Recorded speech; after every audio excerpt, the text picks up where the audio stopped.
I am 104 years old today, and I do not say this to invite applause, admiration, or sentimentality. I say it to establish a fact, the way one states the temperature or the hour. I am still here, and I am still in command. I remain the undisputed captain of this vessel.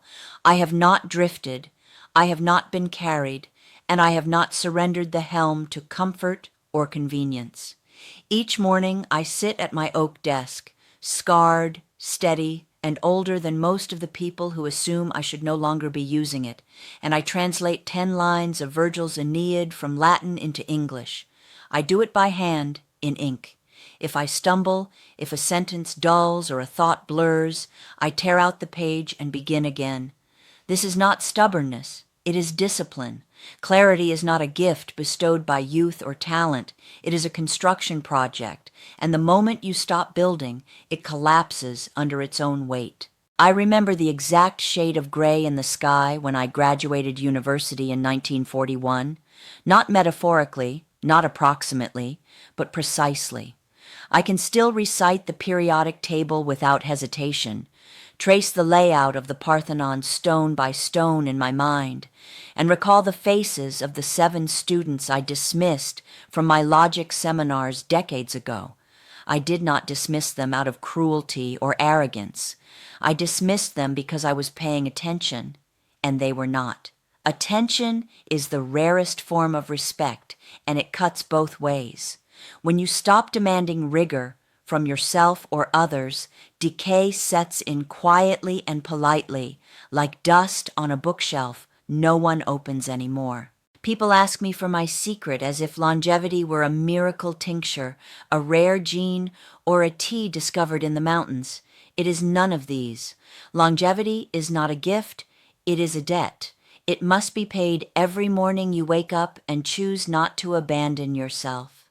I watched my brother Thomas, a brilliant engineer, sharper than anyone in the room, retire and decide he had earned ease. He traded challenge for comfort, curiosity for routine. Within years, the man who could hold entire systems in his head could not follow a conversation. His mind did not fail him. He handed it over. I watched my friend Evelyn fade the same way, not suddenly, but politely.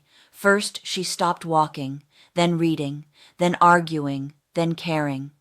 Standing at Thomas's bedside, listening to the hum of machines that could not restore what neglect had eroded, I made a pact with myself.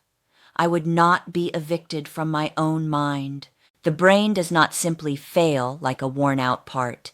It is surrendered, piece by piece, excuse by excuse. That is why I seek friction. I choose difficult books, hostile ideas, and problems that resist me. I welcome intellectual struggle because confusion is not the enemy. It is evidence of life. Confusion means the mind is stretching beyond what it already knows. Passive consumption, by contrast, is candy, sweet, effortless, and corrosive. It rots the teeth of thought while convincing you that you are being nourished. I remain among people despite their noise, their inefficiency, and their endless opinions.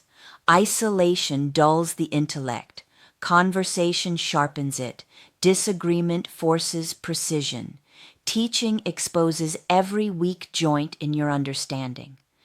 I still tutor students who assume I am fragile until they realize I am exacting.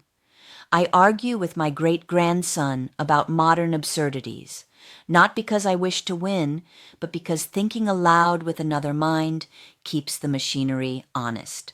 I refuse to declare myself obsolete simply because the calendar insists I should be. I respect the biological machine that carries the mind. I walk every morning, not for leisure, but for maintenance. I eat food that once had a face, a root, or a season, rather than something engineered to impersonate nourishment. I avoid sugar's false promises, understanding that pleasure without cost is a lie. I sleep 8 hours, because the brain is a workshop that cleans itself at night, flushing debris from the corridors of thought. Neglect sleep long enough, and the clutter accumulates until ideas can no longer pass through cleanly. Above all, I stay because I am needed, by my garden, which demands attention and rewards patience, by my students who sharpen themselves against my expectations, by my family who borrow my memory when theirs is thin, by my stories, which do not exist unless I tell them. Purpose is the anchor that keeps the mind from drifting into the void. The moment you decide the world does not need you, your brain agrees and begins shutting systems down to save energy for nothing. There are no hacks, no pills, no shortcuts disguised as wisdom. There is only the work, repeated daily for decades, brick by brick, habit by habit, choice by choice. You are always building something, either a prison of ease or a cathedral of attention. I have outlived nearly everyone I loved, and that is a heavy burden, heavier than people imagine when they envy longevity.